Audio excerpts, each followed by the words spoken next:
Dalam bahasa Inggris dikatakan do the best, let Allah decide the rest. Lakukan yang terbaik yang bisa kita lakukan, selebihnya biarkan Allah yang memutuskan. Kewajiban kita Bapak Ibu bukan untuk memastikan hasil sebenarnya dalam hidup ini, tapi untuk memaksimalkan usaha. Karena hasil itu adalah hak mutlak Allah Subhanahu wa ta'ala. Kadang-kadang ada orang yang sama usahanya, sama ikhtiarnya, bisa berbeda hasilnya. Kaum muslimin, kaum muslimat, hadirin hadirat sidang jamaah fardu subuh yang insyaallah kita dimuliakan Allah Subhanahu wa ta'ala. Bapak Ibu, masih lagi kita dalam kitab yang sama, ya, kitab Nasaihul Ibad, Syarah Al-Munabbihat ala Isti'dadi li Yaumil Ma'ad. Insyaallah di subuh ini menjelang nanti masuknya waktu syuruk, kita manfaatkan nikmat sehat ini, nikmat kelapangan, nikmat usia ini untuk sama-sama kemudian ya mendiskusikan, membahas firman Allah, mendengarkan sabda-sabda Rasulullah sallallahu alaihi wasallam. Mudah-mudahan Bapak Ibu kelak kehadiran kita ini menjadi saksi di hadapan Allah Subhanahu wa taala yang mengantarkan kita ke dalam surganya. Amin ya rabbal alamin. Bapak Ibu, insyaallah kita akan membahas tentang 4 perkara, ya. Arba'atu jawahir fi jismi bani Adam. Ada 4 jawahir, itu jamak dari jauhar. Jauhar itu artinya mutiara. Ya, jauhar itu artinya mutiara. Jawahir berarti maknanya adalah mutiara. Bapak Ibu, kalau disebutkan di hadapan kita mutiara, kira-kira apa yang terlintas di benak kita? Apa kira-kira Bapak Ibu? Mutiara. Apa itu mutiara? Yang terlintas adalah mutiara adalah sesuatu yang sangat berharga, sesuatu yang sangat indah, sesuatu yang mahal harganya, ya. Dibudidayakan sekian lama, belum tentu nanti jadinya pun sempurna. Maka kemudian mutiara ini adalah sesuatu yang sangat mahal nilainya, ya, sangat besar harganya. Bahkan kadang-kadang seseorang ya memberikan hadiah kepada orang yang ia cintai, itu tidak hanya dengan emas, bahkan dengan sebentuk mutiara. Nah, Bapak Ibu yang dimuliakan Allah Subhanahu wa taala. Nah, kalau disebutkan arba'atu jawahir, ada 4 mutiara. Berarti ada 4 perkara yang sangat bernilai, yang sangat mahal harganya. Ya, fi jismi bani Adam. Yang Allah kemudian letakkan kepada anak cucu Adam, kepada manusia. Ya, ada 4 hal Bapak Ibu yang sangat mahal, yang sangat tak ternilai harganya, ya, layaknya mutiara yang itu menjadi perhiasan dalam diri kita, yang Allah letakkan dalam diri kita. Namun yang 4 ini Bapak Ibu, ya, yuziluha arba'atu asya'. 4 mutiara yang tak ternilai ini yang Allah titipkan dalam diri manusia ini dapat luntur, dapat punah, dapat hilang, terlepas dari diri manusia itu dengan 4 hal yang lainnya. Nah, pertanyaannya, apakah 4 mutiara tersebut yang Allah titipkan dalam diri kita selaku hambanya? Maka yang pertama disebutkan ammal jawahir. Perhiasan yang 4 itu, yang pertama Bapak Ibu, yakni fal aqlu. Aqlu artinya akal. Jadi akal dalam bahasa Indonesia itu diambil dari bahasa Arab. Aqlun, aql, akal. Ya.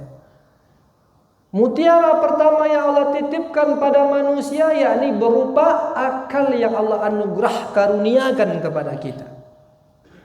Yang kedua, wad-dinu. Ya, wad-din. Ya, kita semua paham makna din itu maknanya adalah agama, ya, dalam bahasa Indonesia.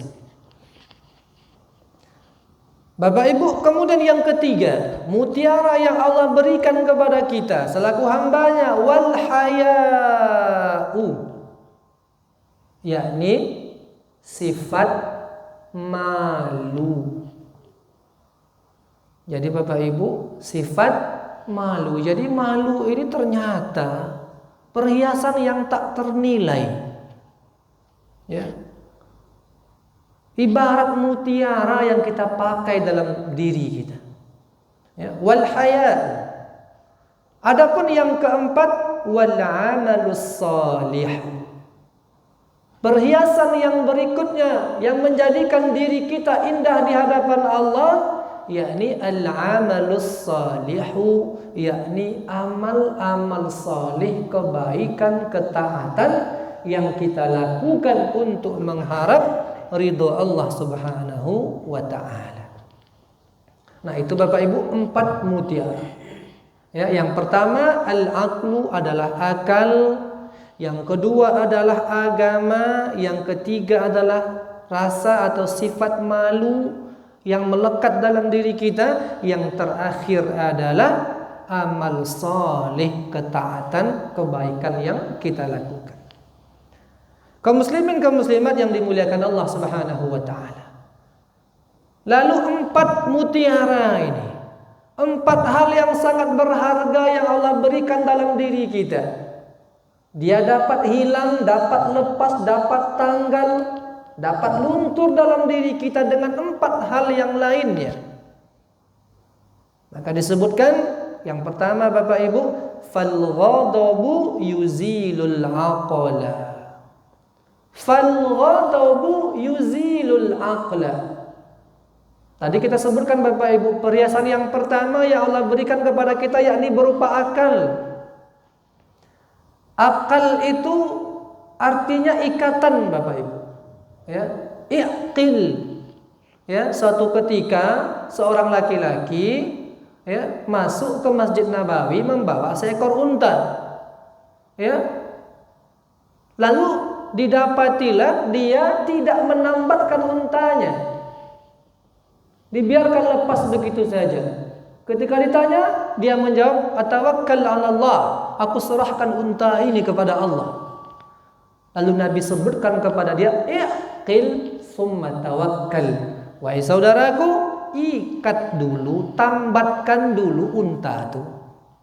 Kalau sekarang kunci ganda dulu motor tuh, kunci dulu mobil tuh, summa tawakkal. Setelah itu baru bertawakal, serahkan sepenuhnya kepada Allah Subhanahu wa ta'ala.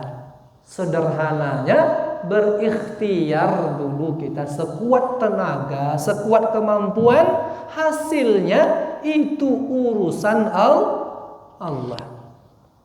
Dalam bahasa Inggris dikatakan do the best, let Allah decide the rest. Lakukan yang terbaik yang bisa kita lakukan, selebihnya biarkan Allah yang memutuskan. Kewajiban kita Bapak Ibu bukan untuk memastikan hasil sebenarnya dalam hidup ini, tapi untuk memaksimalkan usaha, karena hasil itu adalah hak mutlak Allah Subhanahu wa ta'ala. Kadang-kadang ada orang yang sama usahanya, sama ikhtiarnya, bisa berbeda hasilnya. Ya, sama, semuanya sama, tapi ternyata mungkin berbeda ujungnya, hasilnya. Maka ketika berbeda hasilnya, maka disitulah peran keimanan bermain Bapak Ibu. Menerima tak kita dengan ketetapan yang Allah gariskan? Beriman tak kita dengan takdir itu? Maka itu adalah peran keimanan, yakni menerima ketetapan takdir Allah Subhanahu wa ta'ala. Bukan belum lagi berikhtiar, ini memang takdir Ustaz. Memang sudah Allah tetapkan saya 50.000 tahun yang lalu seperti ini adanya, Ustaz.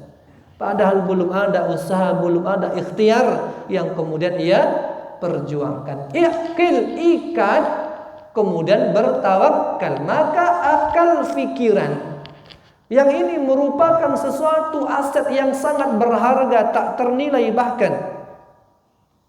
Fungsinya Bapak Ibu adalah untuk mengikat kita.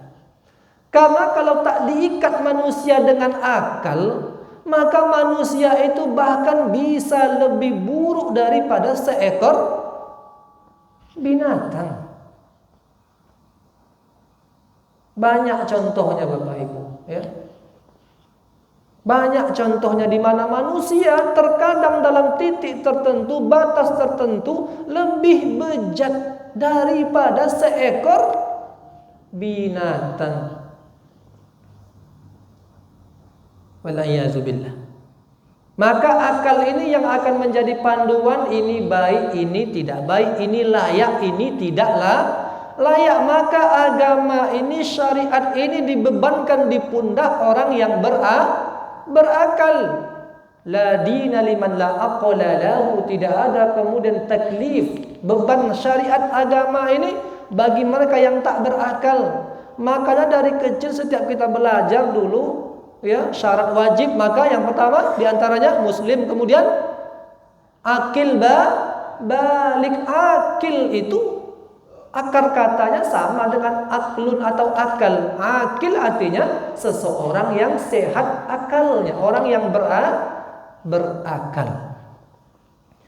Maka Bapak Ibu yang dimuliakan Allah Subhanahu wa taala, ya, syariat ini hadir untuk menjaga, ya, mutiara yang tak ternilai ini. Maka dalam Islam semua perkara yang bisa menghilangkan, merusak akal, maka dipastikan haram untuk kita lakukan. Apa contohnya Bapak Ibu? Minum minuman keras, ya.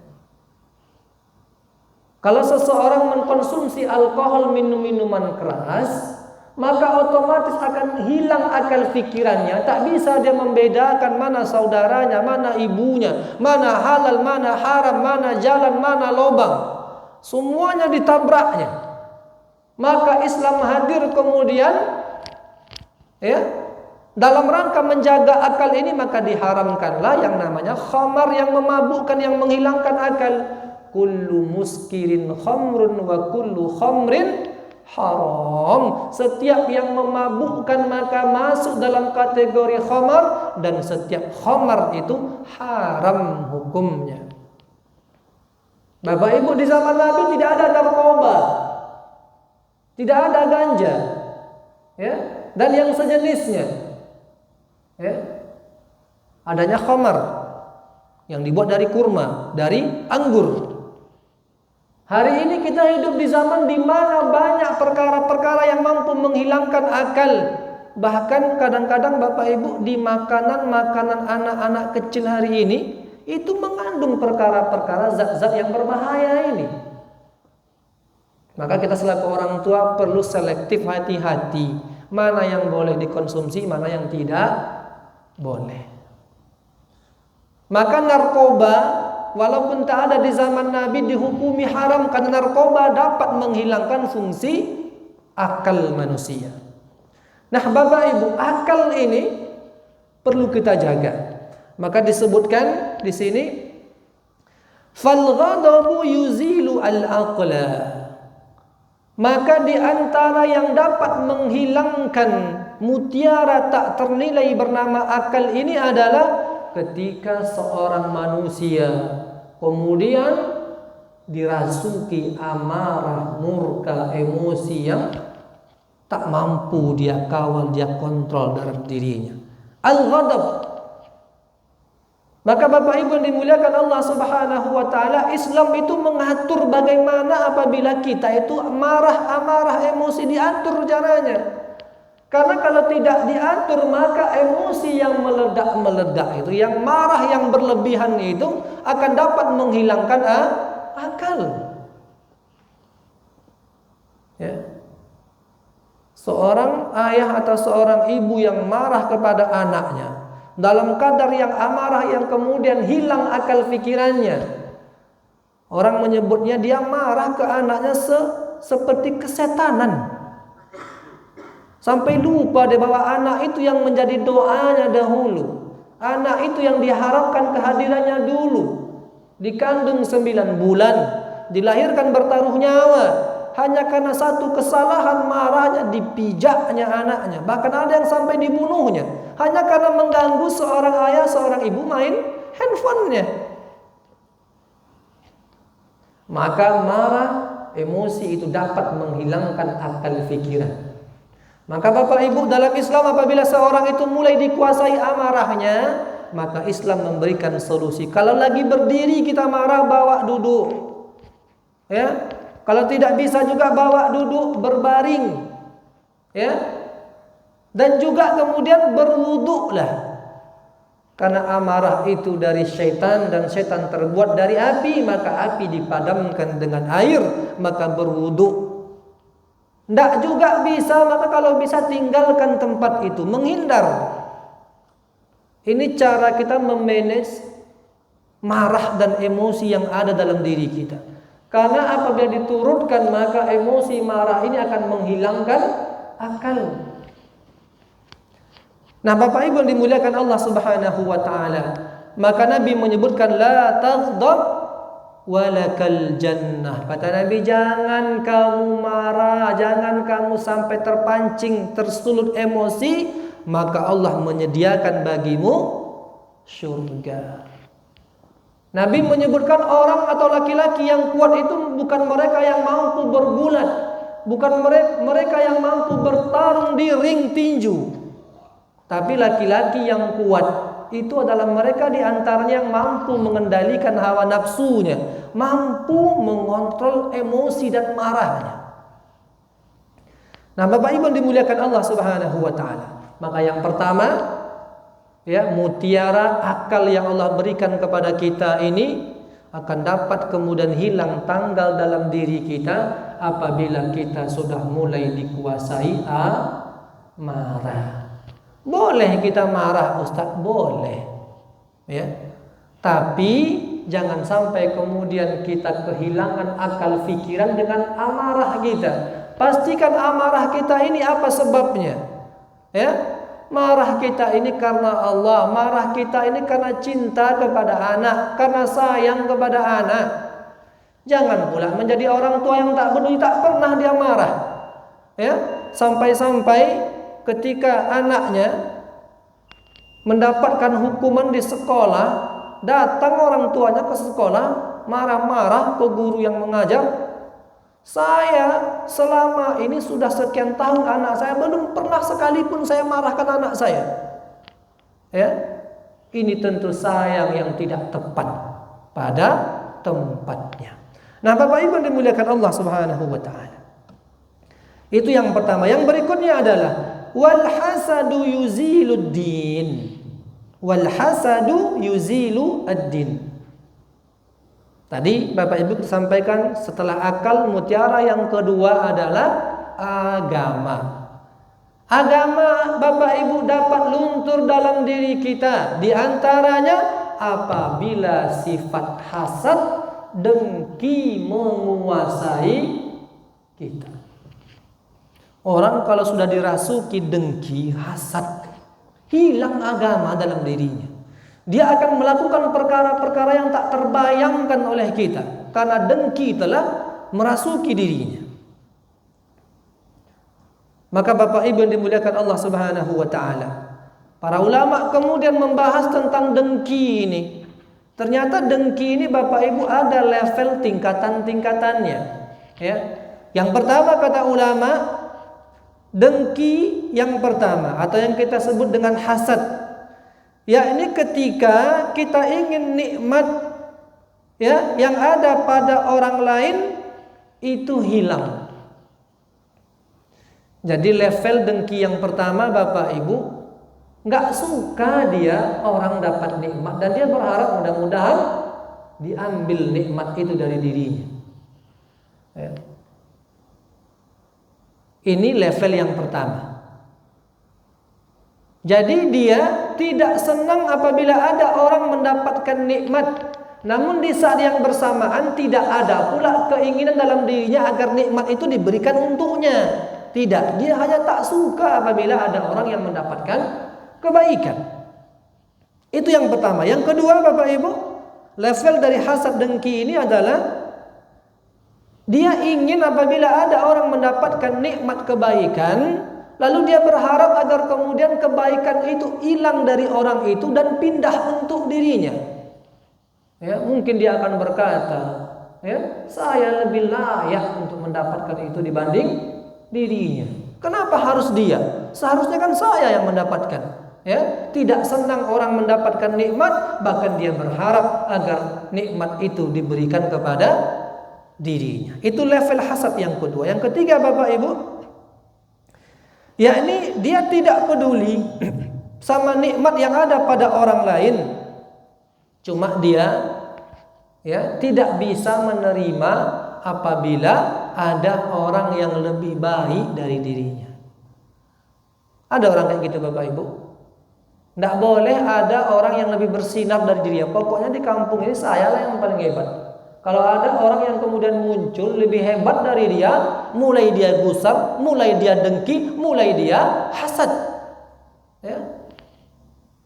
Ada orang yang baik, yang bagus, yang pintar, silahkan, asal jangan sampai melebihi, melangkahi dia. Nah, ini level hasad yang ketiga. Yang berikutnya, Bapak Ibu, ya ini orang yang hasad, ya ini orang yang, nah ini yang hasad yang dibenarkan dalam syariat, Bapak Ibu.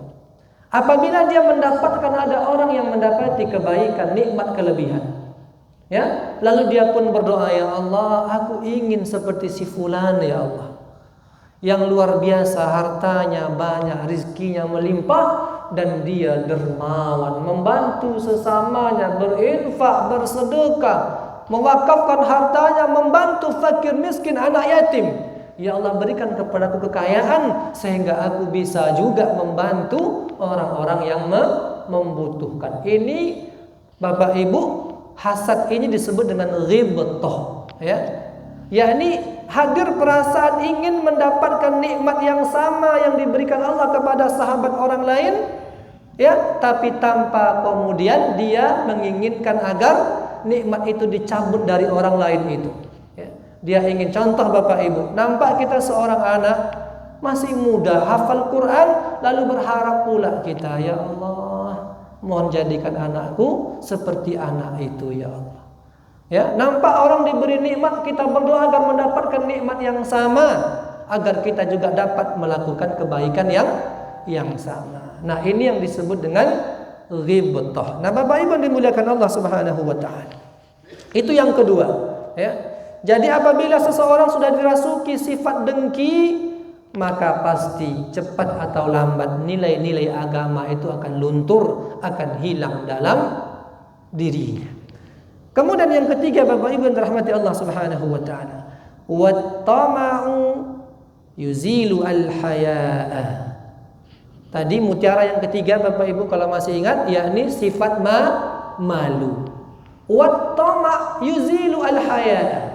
Sifat malu ini, Bapak Ibu yang dimuliakan Allah Subhanahu wa taala, Nabi sebutkan al-haya'u syu'batum minal iman. Malu ini sebahagian daripada keimanan kepada Allah Subhanahu wa taala. Maka Bapak Ibu, malu ini adalah mutiara yang sangat berharga yang ada dalam diri manusia. Maka apabila seorang manusia sudah hilang malunya, selesailah sudah. Ya. Orang kalau sudah tak ada lagi rasa malu, maka dia akan melakukan semua perkara tanpa pertimbangan apapun. Maka Nabi dalam hadis riwayat Imam Al-Bukhari menyebutkan, ma adrakun nas min kalamin nubuwatil ula. Bapak Ibu, ada banyak nabi yang Allah utus kepada manusia. Lalu Nabi Muhammad menyebutkan alaihi salatu wassalam, sesungguhnya di antara nilai, ya, atau kemudian pengajaran pertama yang Allah berikan kepada seluruh nabi, Sampailah ke Nabi Muhammad sallallahu alaihi wasallam, yakni sifat karakter yang disebut dengan sifat malu. Idza lam tastahi fasna' ma syi'ta. Kalau kamu tak ada lagi rasa malu, kata Nabi, fasna' ma syi'ta. Maka lakukanlah apapun yang kamu ingin lakukan. Maka Bapak Ibu, apabila malu sudah Allah cabut dalam diri kita, maka manusia itu akan berlaku taubahnya seperti hewan, tak ada lagi malunya. Tak peduli, maksiat pun dilakukannya. Bukan lagi di bawah meja, terang-terangan dilakukannya. Ditegur, dilawannya gitu. Enggak ada lagi rasa malu. Idza lam tastahi fasna' ma syi'ta. Kemudian Bapak Ibu yang dirahmati Allah Subhanahu wa taala, yang terakhir yang akan dapat menghilangkan mutiara dalam diri seorang manusia, wal ghibatu yuzilul amal as-salih. Wal ghibatu, ghibah Bapak Ibu, itu dapat menghilangkan mutiara berupa amal salih. Maka hati-hati dengan lisan. Sebagai penutup, satu ketika Nabi bertanya dengan para sahabatnya, atadruna mal muflis? Ini hadis yang sering kita dengar. Kata Nabi, atadruna mal muflis? Tahukah kalian siapa mereka yang bangkrut? Para sahabat pun menjawab, al muflisu fina man la dirham lahu wa la mata'. Ya Rasulullah, orang yang bangkrut itu mereka yang tak punya dirham, tak punya harta, tak punya aset. Kata sahabat. Lalu Nabi alaihi salatu wassalam pun meluruskan, al-muflis, mereka yang bangkrut itu adalah man ata bisalatin wa zakatin wa siyamin. Orang bangkrut yang paling bangkrut yang sesungguhnya itu Bapak Ibu, bukan mereka yang tak punya harta, tapi mereka yang nanti di hari kiamat, di hari pengadilan, mereka datang menghadap Allah bisalatin, dengan segunung pahala salatnya, wasiyamin, pahala puasanya ketika di dunia, wa zakatin, pahala zakatnya.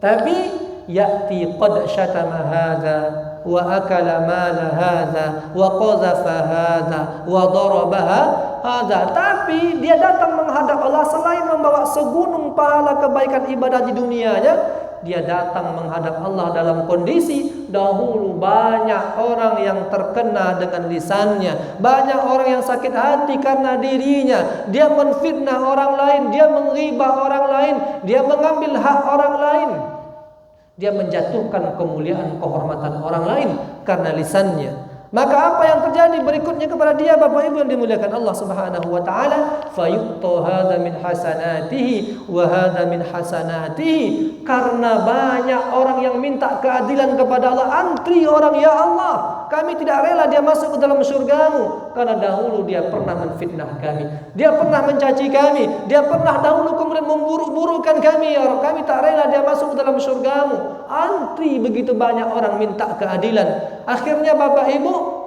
fayu'tu hadza min hasanatihi wa hadza min hasanatihi. Akhirnya pahala orang yang dulu banyak amal solehnya ini, tapi tak mampu menjaga lisannya, tak mampu menjaga dirinya dari menyakiti orang, mengambil hak orang lain, diambillah pahala-pahalanya, diberikan kepada orang yang antri minta keadilan itu. Karena ketika itu Bapak Ibu tak dapat lagi membayar dengan uang, semua sudah tuntas, sudah selesai, maka dibayar dengan pahala.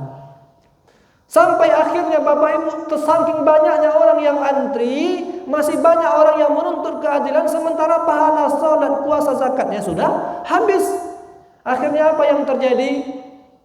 Maka akhirnya Bapak Ibu, dosa orang yang antri ini, yang mereka juga manusia, banyak salah, banyak khilafnya, dipindahkan, kemudian diletakkan di atas pundak orang yang dulu menzolimi, menfitnah, menghibah orang tersebut ketika di dunia. Sampai akhirnya hatta turihat finnar, pahalanya sudah habis. Kemudian dosa orang-orang yang dizolimi dipindahkan di pundaknya, sampai akhirnya dia menjadi orang yang bangkrut, lalu kemudian dicampakkan, dimasukkan ke dalam neraka Allah Subhanahu wa ta'ala. Baik Bapak Ibu dirahmati Allah, barangkali itu yang bisa menjadi kaji kita pada kesempatan subuh yang terbatas ini. Mudah-mudahan ada manfaatnya, yang benar dari Allah Subhanahu wa taala, khilaf salah karena kelemahan kami yang menyampaikan. Jazakumullahu wa barakallahu fikum.